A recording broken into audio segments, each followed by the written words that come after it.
नमस्कार दोस्तों, आप देख रहे हैं रेपुटेशन मीडिया। मैं हूं आपका दोस्त राकेश पवार। दर्शकों, रेपुटेशन मीडिया के प्रोग्राम राष्ट्र की आवाज़ में आपका स्वागत है। और आज के प्रोग्राम में हमारे साथ हैं IP degree college second campus के स्टूडेंट्स।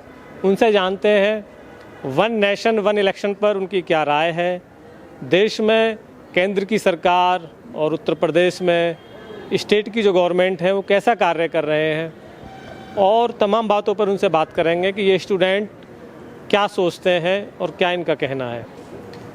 जी, शुभ नाम आपका? मेरा नाम स्मृति है और मैं बीसीए सेकेंड ईयर की स्टूडेंट हूँ। स्मृति, वन नेशन वन इलेक्शन के बारे में आप क्या समझती हैं?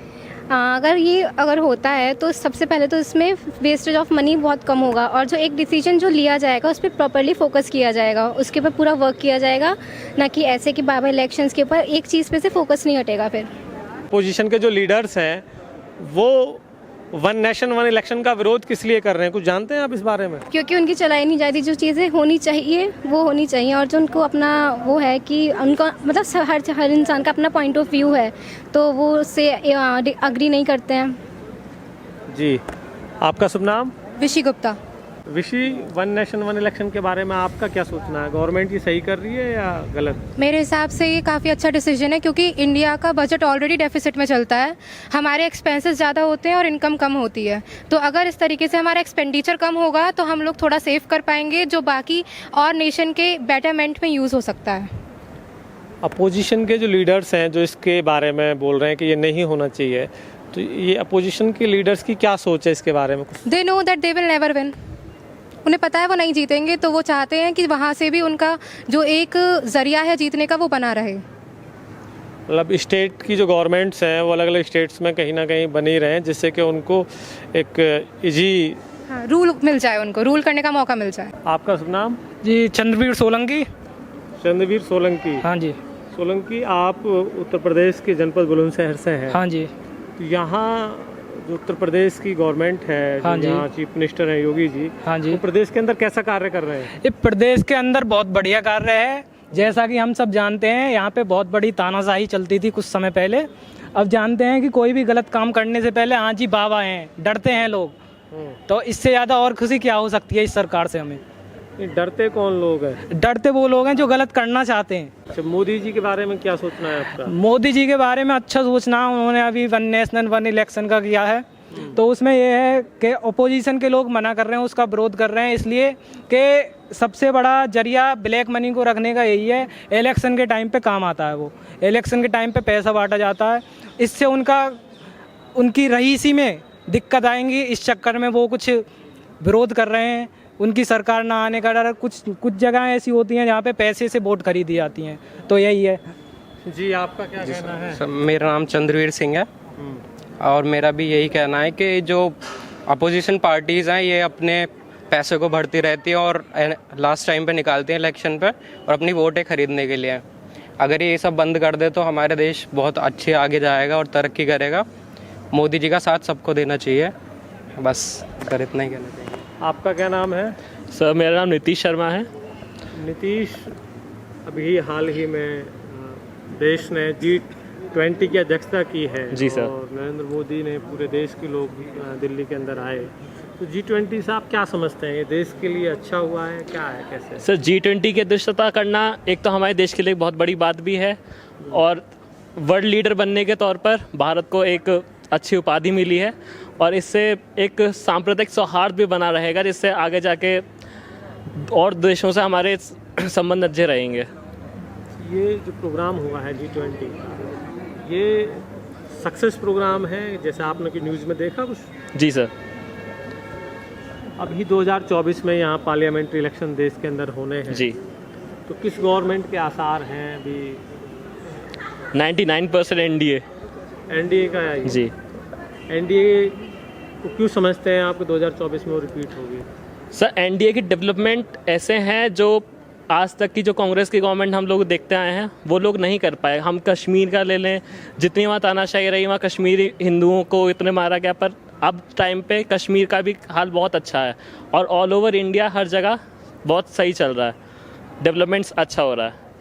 अपोजिशन का जो अलायंस अभी बना है जी, इंडिया डॉट डॉट करके, वो सब लोग तो बोल रहे हैं कि यहाँ गवर्नमेंट अच्छा काम नहीं कर रही है, G20 में भी इन्होंने जो पैसे खर्च किए हैं वो भी यूजलेस है, तो उस बारे में क्या कहना है? सर, जो खुद नहीं कर पाता दूसरे पे तो उंगली उठाएगा ही।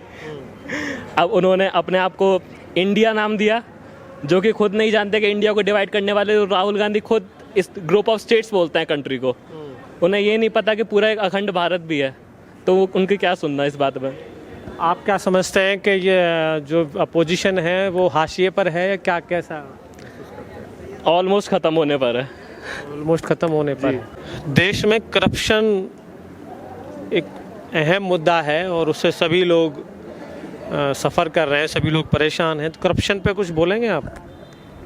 करप्शन के बारे में नहीं। करप्शन जी, करप्शन तो बहुत है। जैसे कोविड में बोला गया था हमसे कि 10% फीस बच्चों की वापस की जाएगी, पर उसमें कुछ लास्ट में ऐसा हुआ कि वापस नहीं गई फीस।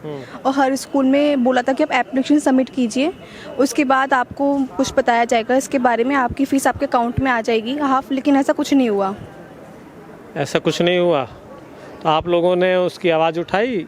सर वो तो फैसिलिटी स्कूल के लिए है ना, स्कूल को हम एप्लीकेशन देते हैं, वो स्कूल आगे उसे प्रोसीड करता भी है तो वो आगे उन्हें पैसे वगैरह दे देते हैं। अच्छा, करप्शन के बारे में आप लोग और कुछ जानता है कुछ करप्शन के बारे में? जी करप्शन यही है कि जी हमारे योगी मोदी दो बंदे हैं, हम जानते हैं ये एक नंबर है, बाकी नीचे वाले कुछ भी करप्ट हो सकते हैं, उन सबको सुधारने की ज़्यादा ज़रूरत है आज के टाइम में। दो बंदों से पूरा देश ठीक नहीं चल सकता, हम सबको सुधारने की ज़रूरत है। तो ये लोग जो करप्शन कर रहे हैं ये कहाँ, कौन लोग हैं इनके बारे में? ये बीच वाले लोग हैं, एक तो है होता है अपर लेवल, एक होता है लोअर लेवल, एक होता है मिडिल लेवल। मिडिल लेवल वाले जो लोग हैं वो करप्शन में ज़्यादा इंक्लूज हो रहे हैं। करप्शन कैसे रुकेगा, कुछ इसके बारे में सुझाव उसके है? बारे में ये हम लोगों को आवाज़ उठानी पड़ेगी। हम लोअर लेवल में आते हैं अभी, बाकी आगे से ऊपर से सुधारने की ज़रूरत है, उससे थोड़ा सा इम्प्रूवमेंट हो सकता है। अच्छा, आप सभी स्टूडेंट्स ये बताइए कि आप लोग न्यूज़ क्यों नहीं देखते हैं? न्यूज़ में क्या दिक्कत है? न्यूज़ में इंटरेस्ट नहीं आता है या क्या क्या है न्यूज़ का? टॉपिक ही ऐसे रहते हैं कि लोगों का इंटरेस्ट ख़त्म होना भी अच्छी बात है। ये भी उसमें क्या है, धर्म के ऊपर चल रहा है। हाँ जी, सनातन धर्म है, ठीक है, अच्छी बात है। मैं भी सनातनी हूँ, बट कुछ सनातनी ऐसे हैं वो उसे दबा रहे हैं, ये बहुत बेकार बात है। इस हिसाब से वो सनातनी ही नहीं है, सनातनी नहीं है वो लोग। न्यूज़ में कुछ टॉपिक्स या कुछ इस तरीके की चीज़ें रहती होंगी, लेकिन सभी न्यूज़ तो ऐसा नहीं है कि आप लोग नहीं देखना चाहते। वो यही है, कुछ अपना टाइम का है, यहाँ पे हम पढ़ाई कर रहे हैं, शाम को घर पे जाते हैं, खाना पीना, फिर पढ़ने बैठ गए, ये इतना टाइम भी नहीं होता है। ये है। आप लोग न्यूज़ क्यों नहीं देख पाते? टाइम नहीं मिलता। टाइम नहीं मिलता। और सबसे बड़ी बात तो ये कि मीडिया वो नहीं दिखाती जो हमें देखना चाहिए और जो इम्पोर्टेंट है दिखाना। मीडिया क्या दिखाती है? सीमा हैदर के बारे में, सचिन के बारे में, मणिपुर का केस किसी ने नहीं छेड़ा। मीडिया क्या दिखाएगी? सब कुछ, सारे सिस्टम तो दिखाएगी, बट हमारा जो एजुकेशन सिस्टम जो ब्रिटिशर्स ने चलाया था वो चल रहा है, ख़राब है, इसमें नो डाउट ख़राब तो है, वो चल रहा है अभी तक। वो मीडिया उस पर कभी नहीं दिखाती। जो सरकार गलत करती है उस पर कभी नहीं दिखाती, लेकिन जो छोटी सी चीज़ भी अच्छी करती वो दिखाती है। तो मैं तो न्यूज़ इसलिए नहीं देखती हूँ, ये मेरा ओपिनियन है कि न्यूज़ अगर अच्छी दिखाएं इम्पोर्टेंट तो देखे भी, थोड़ा आगे आप सिर्फ थोड़ा सा ही दिखाते हैं जो बिल्कुल भी इम्पोर्टेंट नहीं है। मुझे ऐसा आप लोग न्यूज़ इसलिए अगर नहीं देखते हैं तो उससे और ज़्यादा प्रॉब्लम होती है ना, कि आप लोग जो करंट अफेयर्स हैं या जो करंट की जो नॉलेज है वो अच्छा दिखाएं बुरा दिखाएं, लेकिन उसी के सही तो चीज़ें आपको अच्छा पता चलेगी कि भैया अच्छा क्या और बुरा क्या है। अच्छा तो वो दिखाते ही नहीं है, अब नहीं दिखाते, अब बिल्कुल भी नहीं दिखाते। जब दिखाते थे तब हम देखते थे, अब तो दिखाते ही नहीं है। अच्छा, ये उत्तर प्रदेश में जो गवर्नमेंट काम कर रही है अभी, इसकी परफॉर्मेंस कैसी है? कैसा आपको लगता है कि सही काम? परफॉर्मेंस तो बिल्कुल ठीक है, बट यंगस्टर्स के लिए अब भी कम है। और सबसे इम्पॉर्टेंट बात ये कि जैसे कि हमारे गवर्नमेंट एग्ज़ाम्स हैं या फिर किसी भी एजुकेशन लेवल के कोई भी एग्ज़ाम है, उसमें जर्नल वालों की कट ऑफ बहुत हाई है। मतलब SC ST के पास क्या दिमाग नहीं होता, वो नहीं ला सकते, उनकी कम है, और हमारी हाई है। बल्कि हमारी जर्नल वाले मोस्ट प्रोबेबली ऐसा होता है कि जर्नल वालों सबसे ज़्यादा मतलब थोड़े पुअर से ही होते हैं। आप ऐसे सुन, इधर यहाँ खड़े हो, यहाँ खड़े हो, और ये मास्क उतारी है। अब आप आरक्षण पे बोल रहे हैं ना, रिजर्वेशन पे बात कर रहे हैं हम लोग। रिजर्वेशन जो देश के अंदर है, जर्नल, OBC, SC ST और माइनॉरिटी, यही है ना। तो ये पूरा जो रिजर्वेशन है, जो 100% रिजर्वेशन है, इसमें किसको कितना कितना दिया गया, आप जानते हैं कुछ इसके बारे में? मुझे सिर्फ कुछ गवर्नमेंट एग्ज़ाम्स के बारे में पता है जिसमें जर्नल की कट ऑफ बहुत ज़्यादा हाई है, बल्कि इतनी नहीं होनी चाहिए। 1-2 नंबर कम या फिर 5 नंबर कम, सिर्फ इतना, वरना तो उनका सिलेक्शन ही नहीं होगा। ये तो सबसे गलत है। गवर्नमेंट इस पर तो ध्यान ही नहीं दे रही। जर्नल वाले क्या करेंगे फिर? जो फाइनेंशियली वीक है वो क्या करेंगे? मैं ये पूछना चाह रहा हूँ, रिजर्वेशन है 100% जो रिजर्वेशन है, इसमें किसको कितना रिजर्वेशन दिया गया है, इसके बारे में जानकारी है आपको? नहीं, ऐसा तो मुझे नहीं पता। हाँ, तुम इधर आ जाओ, इधर आ जाओ। हम बात करते हैं 6th क्लास से, एक देश एक कानून, समानता का अधिकार। यहाँ पे क्या है कि जी रिजर्वेशन दे दिया, आरक्षण दे रहे हैं, यहाँ पे समानता पूरी खत्म। किस बात की समानता है यहाँ पे? रिजर्वेशन समानता की वजह से तो दिया जा रहा है कि रिजर्वेशन लेने के बाद लोग एक लेवल पर आ जाएं। रिजर्वेशन का सर ऐसा होता है ना, लोग सारी सीढ़ी चढ़ के जाए तो उसे पता होता है मैं नीचे गिरूंगा तो कहाँ पे गिरूंगा, और उसे लिफ्ट से ऊपर भेज दिया जाए ना, वो मरेगा नीचे गिर के सीधा। ये है रिजर्वेशन का मतलब क्या है, रिजर्वेशन क्यों दिया? रिजर्वेशन बना था, मिला था, तब SC ST लोअर थे, मतलब फाइनेंशियली बहुत ज़्यादा वीक थे। जब अम्बेडकर ने ये बना दिया था कि हाँ इनको इतना मिलना चाहिए। लेकिन अभी रिसेंट सर्वे में क्या आया है, आपको पता है? मुझे तो नहीं पता जी। रिसेंट सर्वे में क्या आया है, कौन सबसे ज़्यादा फाइनेंशियल वीक है, कौन सी कास्ट सबसे ज़्यादा फाइनेंशियल वीक? फाइनेंशियल वीक तो मैं आपको बताऊं हर कास्ट के अंदर है, लेकिन एक रेशो लिया जाता है कि भी किस कास्ट में ज़्यादा लोअर क्लास के लोग मुझे हैं। नहीं लगता अभी कोई ऐसा आप recent इधर आओ ना, survey आप हुआ है। हाँ आप बताइए। मुझे नहीं लगता ऐसा कोई रिसेंट सर्वे हुआ है जिसमें ये देख लें कि SC ST वाले बहुत ज़्यादा रिच हो चुके हैं और जनरल वाले अभी भी फाइनेंशियली वीक है। क्यों? क्योंकि उनका सिलेक्शन ही नहीं होता। अब IAS, अब इनकी UPSC के एग्ज़ाम देखो, उसमें कट ऑफ कितनी ज़्यादा कम है और एज लिमिट भी ज़्यादा है, अटैम्प्ट भी ज़्यादा है, बल्कि जनरल वाले तो सिर्फ 6 ही दे सकते हैं। अच्छा, वैसे आपको पता है कि जर्नल को रिजर्वेशन कितना है? नहीं, मुझे नहीं पता। मुझे बस जर्नल में कि EWS, जर्नल में कि EWS 10% उनको हाँ दिया आता गया है, मैं बताती हूँ। अब हम फाइनेंशियली इतने ज़्यादा स्ट्रॉन्ग नहीं है, बट हमारे पास 150 गज की ज़मीन है, इसलिए मेरा EWS नहीं बना। बट हम फाइनेंशियली बिल्कुल भी बहुत ज़्यादा वीक है, इतने ज़्यादा कि आप सोच भी नहीं सकते। फादर नहीं है, सबसे पहली बात तो ये, मदर है वो टीचिंग करती हैं, बट हमारा EWS फिर भी नहीं बना। और मेरा एक गवर्नमेंट एग्जाम अगर मैं करूँगी भी ना, फिर आप भी उस नहीं है। कैटेगरी में आते हैं? जर्नल में ऑब्वियसली नहीं, EWS वाली कैटेगरी में बना ही नहीं, EWS बना ही नहीं, सिर्फ बना इतनी सी क्यों नहीं? प्रॉब्लम रीजन से क्या है? यही कि 150 गज जमीन है, 100 गज होनी चाहिए, ये कंडीशन थी। तो आप उससे ओवर हो गए ना? करप्शन की बात, यहाँ पे करप्शन आता है, या तो हमें उनको पैसे देने पड़ते, वो हमारा बना देते, हमने नहीं दिए तो उन्होंने नहीं बनाया। सर जनरली मैं आपको बता दूं, रिजर्वेशन में जर्नल कई रिजर्वेशन हो 50% उनका अलग है, उसमें 10% EWS है, 27% OBC के लिए है, 15% SC ST के लिए 7.5% है। यही तो रिजर्वेशन का रेशो है। लेकिन पॉपुलेशन के हिसाब से अगर देखा जाए तो देश के अंदर 85% OBC SC ST माइनॉरिटी के लोग हैं, 15% जर्नल के लोग हैं। जो 15% जर्नल के लोग हैं उनको 50% रिजर्वेशन दिया जा रहा है। तो अब आप ये बताइए कि जर्नल का जो 50% रिजर्वेशन दिया जा रहा है वो लॉस है उनको या बेनिफिट? अगर डेटा देखेंगे तो बेनिफिट है, बट एक्चुअल रियल लाइफ में हम क्या फेस कर रहे हैं, इम्पोर्टेंट तो वो है ना। ये आप जो फेस कर रहे हैं, हो सकता है कि आप मैं नहीं, Knowledge- सारे जनरल कैटेगरी के। उसमें जानकारी के अभाव में भी कई बार चीज़ें होती हैं, क्योंकि हमको पूरी जानकारी न होने की वजह से भी कई बार हम लोग उस चीज़ को गलत सोचते हैं। लेकिन उसके बारे में अगर आपको इन्फॉर्मेशन पूरी हो जाती है तो मैं नहीं समझता कि शायद आपका वो डाउट आपको रहेगा या क्लियर नहीं होगा। लेकिन मैं आपको बता दूं कि जर्नल के लिए 50% वैकेंट रिजर्वेशन है और 50 में सब लोग हैं।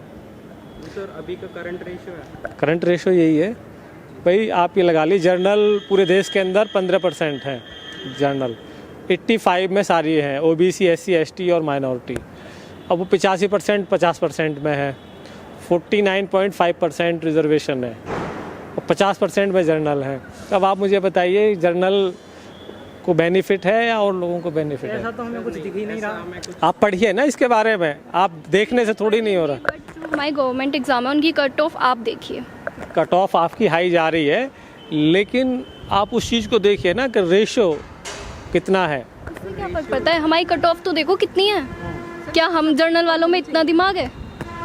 अब जर्नल में अगर आप हैं तो, अगर मुझे तो ऐसा लगता है कि अगर आने वाले लेकिन चलिए आप ये बताइए, आप मुझे बताइए, आप सब लोग ये बताइए कि रिजर्वेशन कास्ट के आधार पर होना चाहिए या इकोनॉमिक के आधार पर होना चाहिए? इकोनॉमी के आधार पे होना चाहिए। इकोनॉमी के आधार, समानता की बात रिजर्वेशन कास्ट क्या आती है? कास्ट तो होनी नहीं चाहिए। नहीं, इक्वल कहाँ, इकोनॉमिकली कहाँ इक्वल है? अब ये बता रही हैं ये बोलते हैं कास्ट सिस्टम नहीं होना चाहिए, पर हर जगह तो कास्ट सिस्टम होता है। कास्ट से। जनरल वालों को पीछे छोड़ते हैं। आप लोग ये कह रहे हैं कि जर्नल में हम लोग वीक हैं, तो जर्नल में जो लोग वीक हैं या किसी भी कास्ट में, अभी हर कास्ट में लोग अपग्रेड भी हुए हैं और लोअर भी हैं, तो जो अपग्रेड हुए हैं उनको जो रिजर्वेशन से बाहर निकाल दिया जाए। अच्छा, इस समस्या का सॉल्यूशन क्या है? आप लोग चलो ये बताइए, कौन बताएगा इसमें से? आप कौन बताएगा? हाँ, नहीं, कैसे चेंज होना चाहिए? फाइनल सॉल्यूशन ये है, एक राष्ट्र एक कानून, बस। एक राष्ट्र एक कानून तो ठीक है, इक्वलिटी कैसे होगी? इक्वलिटी का पैरामीटर क्या है? इक्वलिटी का पैरामीटर तब आएगा तब जो बंदा लायक होगा वो उस जगह पे जाएगा, उसे पता है हाँ जी क्या करना है, वो मेहनत करके आया, उसे पता है आगे होना क्या है, आप जाके होगा कुछ। आप लोग समझ नहीं रहे हैं, मैं आपसे क्या पूछ रहा हूँ। सबके लिए सेम होना चाहिए, लेकिन सब लोग सेम कंडीशन में तो नहीं है। क्या कहना चाहते हैं? गवर्नमेंट से कहना क्या चाहते हैं? मैं कहना चाहता हूँ ये कास्ट सिस्टम तब खत्म होगा जब हमारा ये आरक्षण वाला सिस्टम खत्म होगा, एक देश एक राष्ट्र होगा, एक कानून होगा, तभी ये खत्म हो सकता है। और सबको जो जिस लायक है उस जगह पे जाएगा, तभी खत्म होगा। इसका आधार क्या है? किस तरीके से गवर्नमेंट क्या करे इसमें? गवर्नमेंट ये करे, ये कोई मतलब नहीं है। जो लोग गरीब हैं, जो निम्न अति पिछड़े लोग हैं, जो बिल्कुल गरीब हैं, उन लोगों के लिए क्या? उन लोगों के लिए हम कर सकते हैं, उनके लिए अलग से कुछ फैसिलिटीज दी जाए, उनको पढ़ाया जाए। ये नहीं है उनको छूट दी जाए, पढ़ाया जाए। इस बात के साथ है हम, उसे पढ़ाया जाए, फ्री में पढ़ाया जाए, अच्छा पढ़ाया जाए। बट ये नहीं है कि उसके नंबर कम है वो भी ऊपर जा रहा है, जिसके नंबर नहीं है वो यहीं बैठा है। अच्छा, आप लोगों का ये कहना है कि जो गरीब लोग हैं उनको फैसिलिटी दी ज़्यादा दी जाए गवर्नमेंट की तरफ से, और उनको मुख्य धारा में जोड़ने के लिए उनको अच्छी एजुकेशन, अच्छा सारा उनका सेटअप, और उसके बाद फिर वो इक्वली एग्जाम दें। ऐसा हो सकता है, ये आप कहना चाहते हैं? वरना देश नीचे ही जाएगा इस तरह से। तो आप क्या सोचती हैं इसके बारे में? मैं तो ये सोचती हूँ रिजर्वेशन सिस्टम तो खत्म होना चाहिए सब। हम ये बोल रहे हैं कि जो लोग देश के अंदर पुअर हैं, जो गरीबी रेखा से नीचे हैं, उनको मुख्य धारा में कैसे लाया जाए? सेम जैसा इसने बोला फैसिलिटी दे सकती है गवर्नमेंट, बट ऐसा तो नहीं हो सकता ना कि जिसकी कास्ट SC ST है। कास्ट की बात ही नहीं हो रही, अब बात हो रही है गरीब आदमी की, पुअर पिछड़े हुए लोग हैं, जो गरीब हैं, जो मुख्य धारा में नहीं, उनकी बात हो रही। कास्ट छोड़ दो, उसमें कोई भी कास्ट का आदमी हो सकता है। उसके बारे में गवर्नमेंट कैसे करे? गवर्नमेंट तो सर्वे करती रहती है ना हर चीज़ के लिए, इस पे भी कर सकती है। तो ये सर्वे ही तो हो रहा है, आप बोलो ना इस पे। मैं तो इस पे कुछ नहीं बोलूँगी। देखो, चलिए। गवर्नमेंट इतना सब कुछ लेती है, इतना सारे डिसीजन लेती है, इतने बड़े बड़े डिसीजन लिए, ये भी ले सकती है। चलिए ठीक है। तो दर्शकों, आज यहाँ स्टूडेंट्स ने अपनी अपनी राय रखी अपने अपने तरीके से, और जो भी नॉलेज उनको थी उसी के आधार पर उन लोगों ने बात की। तो आज के प्रोग्राम में बस इतना ही। आप देखते रहें रेपुटेशन मीडिया। मैं हूँ आपका दोस्त राकेश पवार। नमस्कार।